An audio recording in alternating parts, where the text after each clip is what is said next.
Assalamualaikum warahmatullahi wabarakatuh. Perkenalkan, nama saya Sura Isnaini Sembiring. Saya ingin mempresentasikan penelitian saya berjudul Modality Joko Widodo in the Debate of Presidential Election in 2019.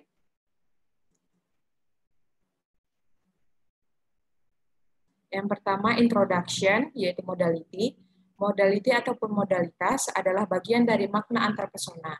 Makna antarpersona adalah suatu tindakan yang dilakukan pemakai bahasa dalam saling bertukar pengalaman linguistik yang dipresentasikan ke dalam pengalaman. Contoh seperti jika ada satu cerita yang disampaikan kepada dua orang, lalu jika kedua orang tersebut diminta untuk menceritakannya kembali, maka cerita tersebut pastilah terdengar sedikit berbeda. Setiap perbedaan dalam pemilihan kata ataupun terdapat banyak pernyataan tambahan yang disebabkan oleh percampuran pikiran, pandangan, ataupun pengalaman pribadi dari si penutur. Menurut Halliday tahun 1994, Halliday berkata, modality means the speaker's judgment of the probability or the obligations involved in what he is saying. Maksudnya adalah suatu pertimbangan pemakaian bahasa berupa kemungkinan ataupun keharusan terhadap apa yang disampaikannya, seperti fungsi interpersonal berkaitan dengan memperlakukan hubungan interpersonal melalui bahasa yang digunakan untuk seseorang yang dipengaruhi oleh pikiran, perasaan, serta pengalaman pribadi. Modalitas terbagi atas dua, yaitu modalization ataupun modalisasi, dan modulation ataupun modulasi ataupun modulation.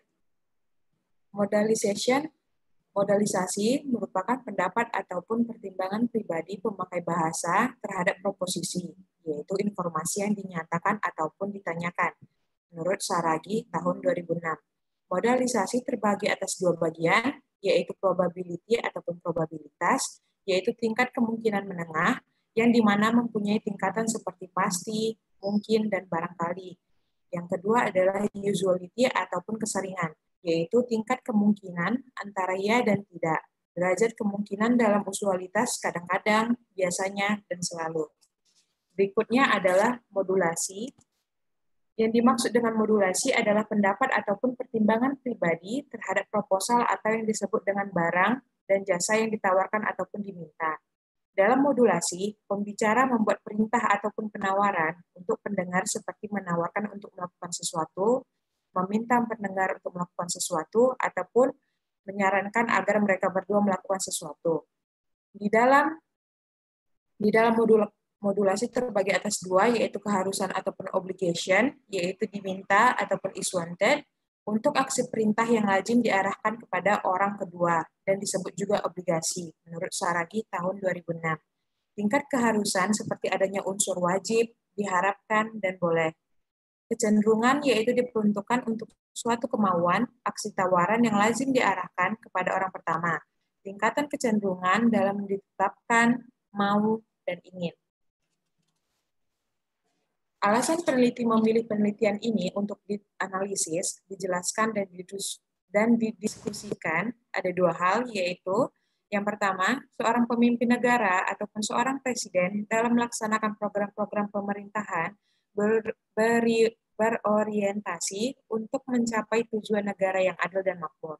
Yang kedua, secara modalitas, teks debat calon presiden pemilu 2019 kepada masyarakat bangsa Indonesia merupakan representasi kepemimpinan yang merupakan alat penguatan untuk mempengaruhi objek yang dipimpin, karena kepemimpinan membawa ideologi tersendiri, berupa pandangan, pendapat, sikap, ataupun komentar para calon presiden terhadap ungkapan pengalamannya, yaitu bentuk representasi sosial dalam masyarakat.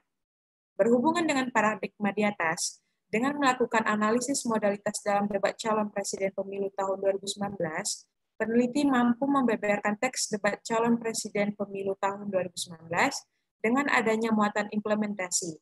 Keberhasilan beliau mewujudkan cita-cita nasional. Pemahaman tentang hal dimaksud jelas sangat berguna sebagai pertimbangan bagi bangsa atau rakyat Indonesia untuk memberi dukungan, apresiasi, ataupun memberi kritik terhadap kedua calon presiden dalam mewujudkan cita-cita nasional.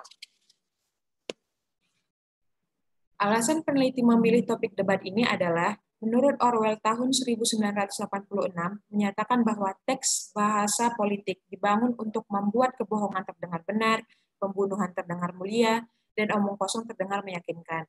Itu berarti representasi realitas dalam pembicaraan politik seperti debat presiden perlu mendapat perhatian serius untuk mengungkapkan kebenaran atau fakta di balik pidato tersebut. Apakah pembicara mengatakan realitas atau hanya janji dalam politisi? Misalnya, debat calon presiden di Indonesia pada tahun 2019 sampai periode 2024 dimunculkan bersama-sama kandidat calon presiden Prabowo Subianto dan Joko Widodo. Berdasarkan contoh ini, terungkap beberapa fungsi dan sifat bahasa dalam percakapan politik. Ada 3 faktor yang membuat peneliti tertarik untuk meneliti fenomena bahasa dalam debat presiden ataupun kandidat presiden dalam pemilihan presiden 2019, yaitu secara empiris, praktik, dan cara teoritis. Selanjutnya kita masuk ke dalam metode. Dalam penelitian ini, peneliti menggunakan metode deskriptif kualitatif dan ethnographic content analysis. Ethnographic content analysis, yaitu analisis isi kualitatif, merupakan wujud dari representasi simbolik yang dapat direkam, didokumentasikan, ataupun disimpan untuk dianalisa. Kerangka kerja penelitian ini yang pertama adalah pendekatan deskriptif kualitatif, pengumpulan data dari transkrip debat calon presiden pada pemilihan umum tahun 2019, dan kondensasi data, yaitu hanya data yang mengandung klausa modalitas yang digunakan. Data klausa yang tidak mempunyai modalitas bukanlah data. Dan berikutnya adalah data display. Dianalisis dengan menerapkan linguistik sistemik fungsional oleh Halliday tahun 1994 untuk menganalisis jenis modalitas.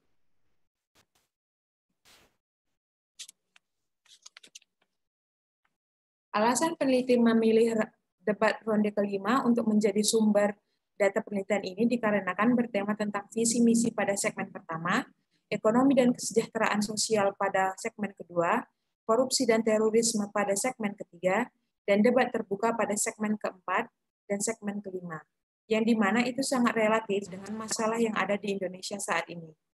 Transkrip dari debat ini diunduh dari sumber tertulis, yaitu debatcapres.bahasakita.co.id.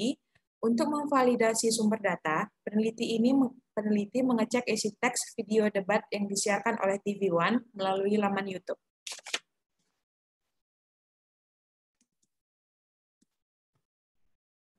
Hasil dari penelitian ini adalah dominasi modalisasi probabilitas Jokowi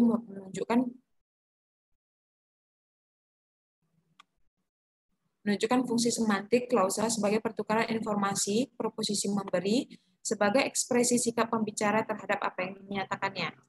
Berikut adalah hasil analisis dari penelitian ini. Yang pertama adalah modalitas Joko Widodo, modalitas probabilitas sebanyak 56, keseringan 2, keharusan 38, kecenderungan 7, dan mempunyai jumlah total modalitas sebanyak 103 modalitas. Berikut adalah beberapa contoh modalitas di dalam probabilitas. Pada klausa 36, Jokowi mengatakan pertumbuhan ekonomi tanpa pemerataan mungkin adalah sebuah ketimpangan. Pada klausa 38, bangsa ini juga akan menyebabkan yang namanya ketidakadilan. Dan klausa 54, kami nanti juga akan mengeluarkan yang namanya Kartu Indonesia Pintar. Usuality ataupun kita yang disebut dengan keseringan, Jokowi mengatakan pada klausa 472, kita selalu memandang segala sesuatu secara pesimis. Pada klausa 528, itu selalu saya sampaikan. Berikutnya pada modulasi ataupun modulation, obligasi ataupun keharusan, pada klausa 55, Jokowi mengatakan, kita harapkan dengan kartu ini. Dan klausa 62, kita harapkan ibu-ibu dapat membeli sembako. Dan pada klausa 76, kita harus berani melakukan hilirisasi mencegah agar ekspor menjadi lebih buruk. Pada klausa 197, Jokowi mengatakan warga yang harus diberikan pinjaman ada yang 500.000. Inclination, modulasi inclination, pada klausa 398, Jokowi mengatakan Bapak bahwa ingin mau gunakan biofuel itu. Jokowi mengatakan ingin kepada Prabowo Subianto, dan pada klausa 480, Jokowi mengatakan, saya ingin mencari solusi mencari jalan keluar bagi BUMN kita agar lebih baik.